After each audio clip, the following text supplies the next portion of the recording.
It's the Happy Families Podcast. It's the podcast for the time-poor parent who just wants answers now. For good health and for good sleep, going to bed at about the same time every night is really important. And now here's the stars of our show, my mum and dad. Hello, we are Justin and Kylie Coulson. I've got a PhD in psychology and have written 6 books about raising happy families. Kylie, mum to our 6 daughters and qualifications in early childcare. Hey, we got another awesome review. Love those reviews. Apple Podcasts is where you leave them. This is from I Like to Draw.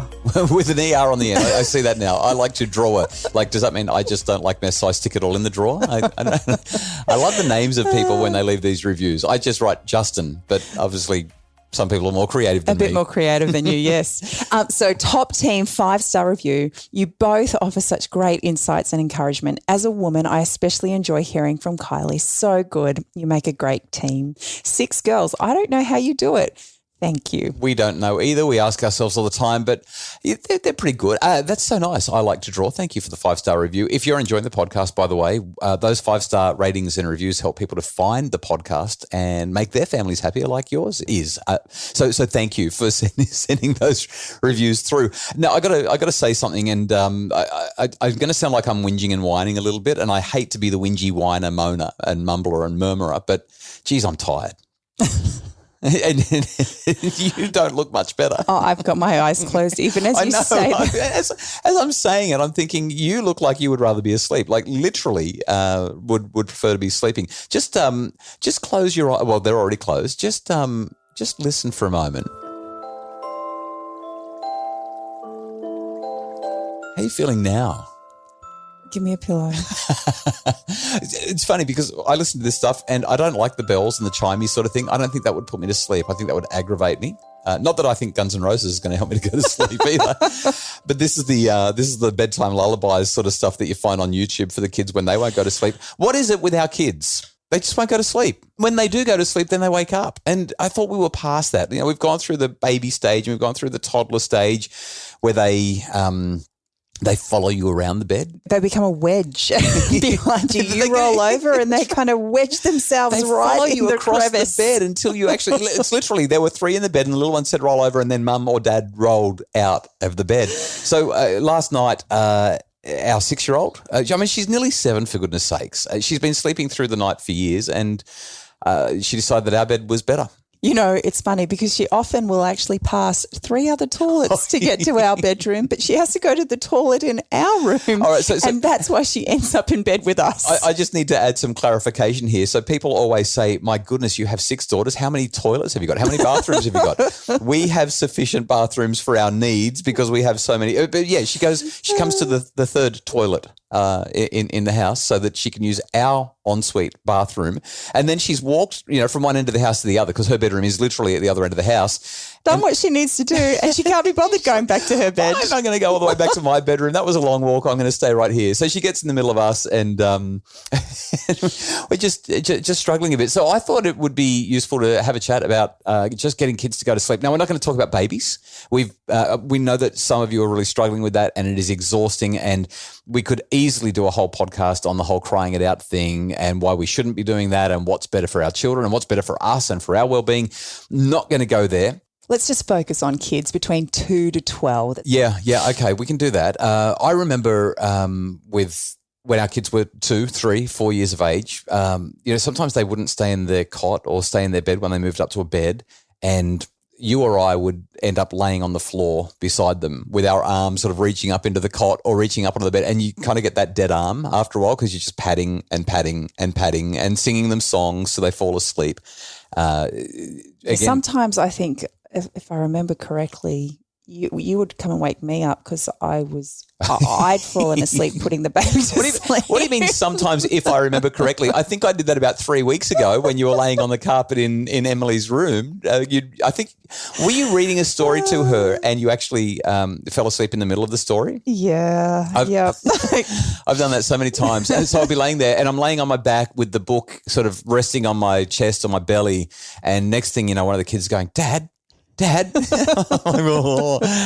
that's only at like 7:45 at night. What happens to us? We turn 30 or 40. You can hear yourself starting to slur the words together, and the page is slowly just morphing. I've looked at the kids a few times. I'm like, I'm so tired, I can't read this, and they don't care. They're like, read it. I'm like, oh, one more page, just one more page. So hard. And if it's Emily, it's one more book. Oh gosh, that kid. Where do they get all this energy from? Like something actually did happen to us when we turned like, I don't know, 30, 35 and 9 o'clock at night became late. Like that's a big night. I'm ready for bed at 7:45, 8 o'clock, 8:30. Yeah, I think it's called 6 kids. You reckon that's what it is? I do. Maybe it's just called parenting. I talk to parents all the time who've only got 1 or 2 and they feel the same. Maybe it's just part of the human condition. It's really tough. But I want to talk about this thing that so when Emily comes and gets into the bed, or when any of our kids have done that, we've tried every single thing that we could think of to make it, we carry them back to the bed, hop in their bed with them, done all that sort of stuff. And sometimes it doesn't make any difference. They still end up in your bed and you still get no sleep. And my whole thing now, even with Emily at the age of 6 or 7, is I just get out of bed because she's in bed and I go and get into her bed because she's happy sleeping, and I'll sleep anywhere at 2 o'clock in the morning once this has happened. And I think that might actually be one of the best tips for parents is just if they come and get into your bed, just get out, just go and get into their bed and stay there. And when you wake up in the morning, everything will be fine. Everyone will have slept well. Yeah. And some parents will be like, or some people that I'll talk to will be like, yeah, but what if, it kind of disturbs your intimate moments, doesn't it?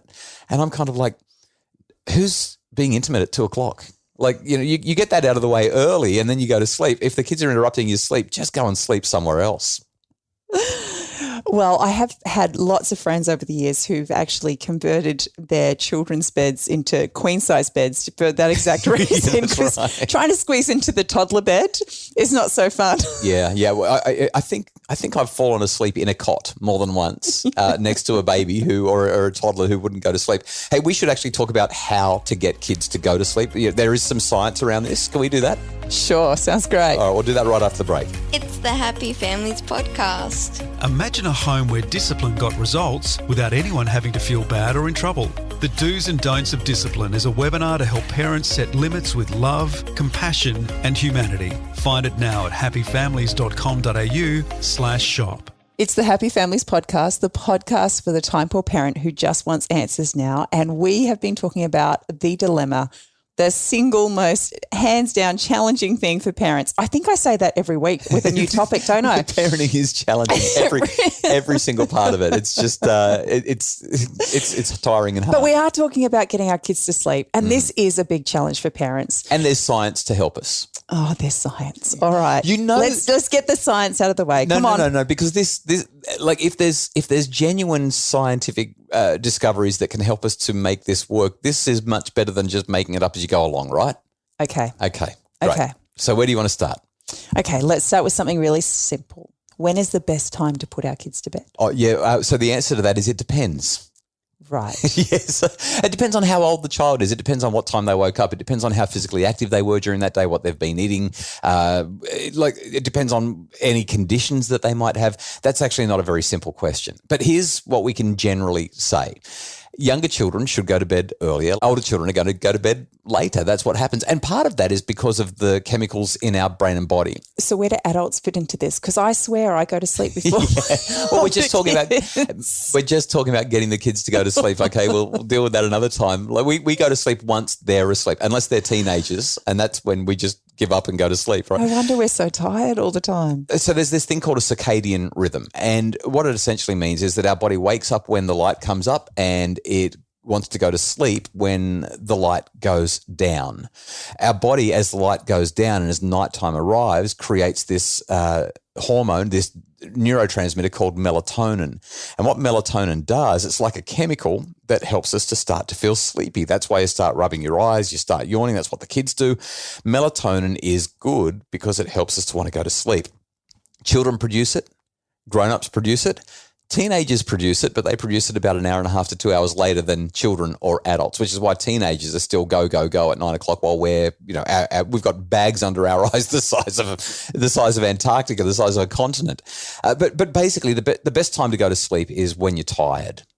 That's really the critical thing. And the other thing that science shows is that we tend to get tired at about the same time most of the time. And so children should go to bed around about 30 minutes, within about 30 minutes of their bedtime consistently. For good health and for good sleep, going to bed at about the same time every night is really important. So this goes back to our conversation that we've had plenty of times in our house about routine. Routine is everything, yeah. So if the kids normally go to bed at, let's say they're little and you're going to put them to bed at about 6:30, then you don't want them up any later than 7, and you don't want to try to put them to bed any earlier than 6. Just keep it as close. You don't want to be overly rigid, because rigidity creates stress and anxiety, which actually reduces the likelihood of sleep. But you just want to get a consistent bedtime and stick with it. And I guess that really makes sense, because we'll all have been in the position where you have a child who is well past their bedtime. You know, something's come up, we're at an event and we've got our children out for a couple of hours longer than we need to. And you'd think, because they're so tired, that they're just going to fall asleep. And yet the process seems to take so much longer. Yeah, we call it being overtired. And for some reason, when we're overtired, we've got our second wind and we're ready to go till midnight. There's this thing called sleep hygiene. Yeah, yes. I've heard it kind of bandied around a little bit. You know, can you talk to us a little bit about that? So sleep hygiene essentially is how you're going to set up the room so that your child can go to sleep. Are you going to have it light or dark? Are you going to have it loud or quiet? Are you going to have it cold or warm? And there's actually some factors in sleep hygiene that we know work pretty well for most kids. So we know that the darker the room, the better. But some children feel a little bit intimidated by the darkness, and so having a small night light can be helpful, but the dimmer the light, the better. Eyes will adjust in the dark, and pretty soon that very dim light will be okay. But the darker, the better. The quieter, the better. Now, I know that's a bit controversial, because sometimes people will be like, no, the kids need to get used to the fact that there's going to be noise and they need to learn how to sleep through the noise. But we've got to help them to do that in a you can't just go and crank up the stereo and expect that they're going to sleep through it if they've never been exposed to noise before. So we want to make sure that the room is as quiet as is reasonable. And if it's too cold or too hot, no one sleeps well either. So just they're basic sleep hygiene ideas. You've done plenty of this. I mean, I've been traveling for years and running workshops all over the country. What do you do on those nights when that child just will not go to bed? As parents, we're usually looking for a quick fix, especially when we're exhausted. We just want the kids to do what we've told them to do and just do it without hassle. Especially when you can look at them and be like, you are so tired, kiddo. You've got to go to sleep. But I think that sometimes we kind of forget in the moment, because we ourselves are at breaking point, exhaustion, and just feeling depleted. Sometimes we're actually asking our kids to grow up so much faster than they need to. And so I don't know if this isn't going to work for everybody. I totally acknowledge that. But for me, I just look at the fact that I'm not going to have this 5-year-old for very much longer, or my 2-year-old. It's going to disappear quicker than I want it to. And so if they need that extra cuddle, I'm going to give them that extra cuddle. And like we've already stated, there are many times where you've had to come in and pull me up off the carpet because I've fallen asleep next to them.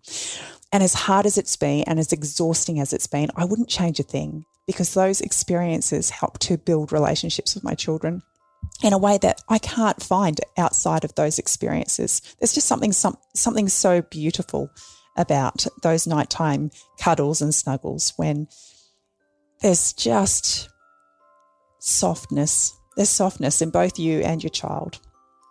Yeah, and that aligns with what I would point to in the research, and that is that the more stress we create over this situation, the harder it is. It really reminds me of the quote that we used on Tuesday when we were talking about book club.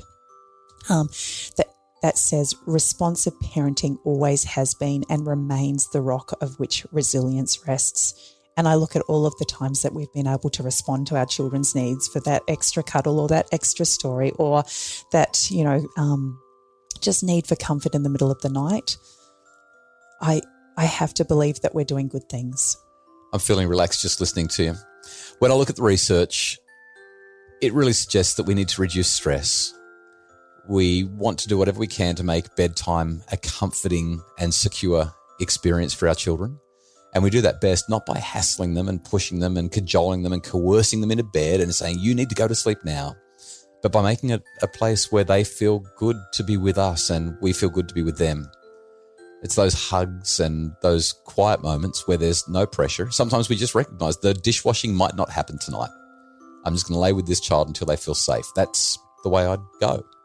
Doesn't always work out that way in real life. I'll turn the music off because sometimes it doesn't always go like that. But when we can get it to be like that, when we can change our mindset, that's when we get the best results. Well, I hope we haven't put you to sleep while we've been talking about helping our children sleep today.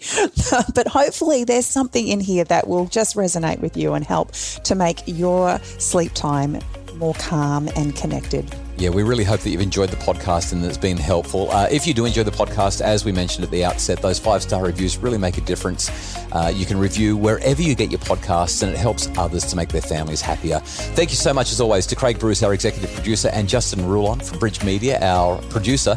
Really grateful to you guys. And if you'd like more information about making your family happier, especially the membership where book club happens each month, get all the info at happyfamilies.com.au.